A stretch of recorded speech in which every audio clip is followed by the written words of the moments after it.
جب سے اسرائیل نے غزہ میں دہشتگردانہ فوجی کارروائی شروع کی ہے، اس کے لیے زمین تو نہیں، سمندر تنگ ہوتے جا رہے ہیں۔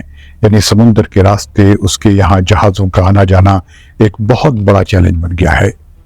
اگر زمین بھی ان کے لیے تنگ ہو گئی تو ڈوب مرنے کے لیے سمندر بھی نہیں ملے گا۔ ریڈ سی کے باب مندب کے پاس اسرائیل آنے جانے والے جہازوں کا راستہ ہوتی تو روک ہی رہے ہیں، لیکن آج آپ کو بتائیں گے کہ اسرائیل کے لیے سمندر کہاں کہاں تنگ ہوتا جا رہا ہے اور یہ خطرہ کتنا سنگین ہے۔ اس ویڈیو کو دیکھنے سے پہلے اگر آپ نے یہ چینل اب تک سبسکرائب نہیں کیا ہے تو اسے سبسکرائب کر لیں اور بیل آئیکن کو کلک کرنا نہ بھولیں۔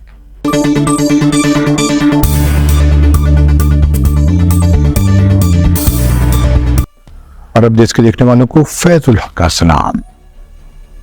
پوری عرب اور مسلم دنیا ہی میں نہیں بلکہ اس کے باہر بھی اسرائیل کے غزہ پر حملوں کے خلاف ناراضگی ہے، جس کا اظہار سڑکوں پر ہو رہا ہے۔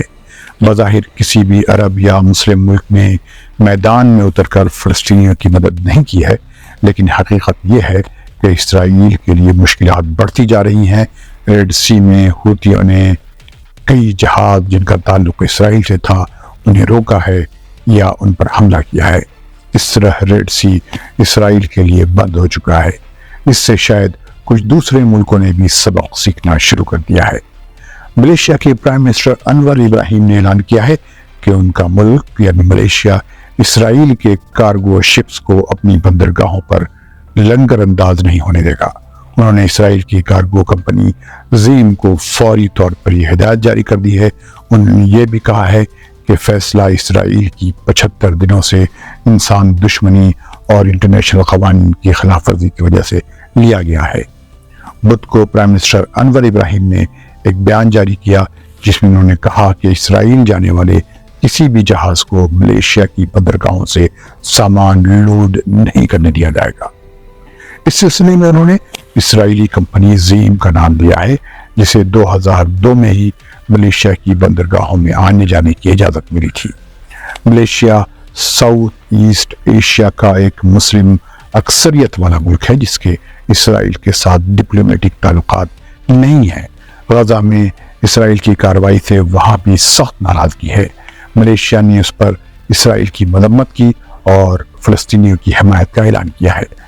ملیشیا کے اس اقدام کے بعد یمن کے حوثیوں نے 57 مسلم ملکوں کی تنظیم آرگنائزیشن آف اسلامک کوآپریشن کے ان ممبر ملکوں کو پیغام بھیجا ہے کہ وہ غزہ میں فلسطینیوں کی مدد کریں اور اسرائیل کے خلاف کارروائی کریں۔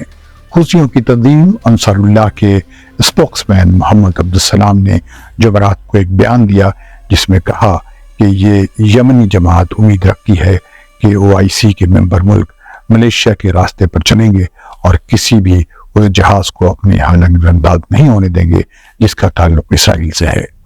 انہوں نے ایکس پر اپنے ایک پوسٹ میں کہا ہے کہ یمن کے سمندری علاقوں میں جو کارروائی ہو رہی ہے وہ صرف اسرائیل کے خلاف ہے تاکہ وہ غزہ پر اپنی کارروائی روک دے۔ اس بیان میں انہوں نے ملیشیا کے فیصلے کی ستائش کی اور کہا کہ یہ OIC کے ان ممبر ملکوں کے لیے ایک مثال ہے جن کا تعلق اسرائیل سے ہے۔ دیکھنا یہ ہے کہ حوثیوں کی اس اپیل کا کیا اثر ہوتا ہے اور کیا دوسرے OIC ممبر ملک بھی یہی فیصلہ کرتے ہیں۔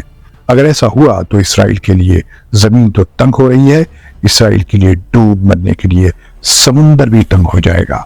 حوثیوں نے جب سے ریڈ سی میں رکاوٹیں کھڑی کی ہیں، امریکی چینل CNBC کے مطابق اسرائیل کی بندرگاہ کی جگہ عقبہ اور دبئی کی بندرگاہوں کو استعمال کرنے کی بات چل رہی ہے۔ اس رپورٹ کے مطابق دنیا کی کارگو کمپنیوں کو ریڈ سی میں مشکل پیش آ رہی ہے، جس کی وجہ سے ٹنوں سامان کا انبار لگ رہا ہے اور وہ اپنی منزل تک نہیں پہنچ پا رہا ہے۔ سامان کے لانے اور لے جانے کی قیمت میں بھی اضافہ ہوا ہے۔ جمعرات کو تو چند گھنٹوں میں ہی جو سامان $2000 میں ریڈ سی کے راستے ادھر سے ادھر جاتا تھا اس کا کرایہ $10,000 ہو گیا۔ ایک ہی جہاز پر دنیا کے کئی حصوں کے سامان لوڈ کیے جاتے ہیں اور وہ جگہ جگہ سامان اتارتے جاتے ہیں۔ اسرائیلی میڈیا کا کہنا ہے کہ امارات یعنی UAE اور اسرائیل نے دبئی اور حیفا پورٹ کے درمیان ایک زمینی راستہ بنانے کا معاہدہ کیا تھا جس کے تحت دبئی بندرگاہ پر سامان ٹرک میں لوڈ کیا جانا طے پایا تھا اور اسے سعودی عرب اور اردن ہوتے ہوئے حیفا بندرگاہ تک پہنچانا تھا تاکہ ریڈ سی کے خطرات سے بچا جا سکے۔ پانی کے جہاز کو یو اے ای سے حیفا کی بندرگاہ تک جانے میں 2 ہفتے لگتے ہیں، جبکہ سڑک کے راستے حیفا صرف 4 دن میں پہنچا جا سکتا ہے۔ جب سے غزہ میں اسرائیلی دہشت گردانہ کارروائی شروع ہوئی ہے، حوثیوں نے اسرائیل کی طرف آنے جانے والے جہازوں کا راستہ بند کر رکھا ہے۔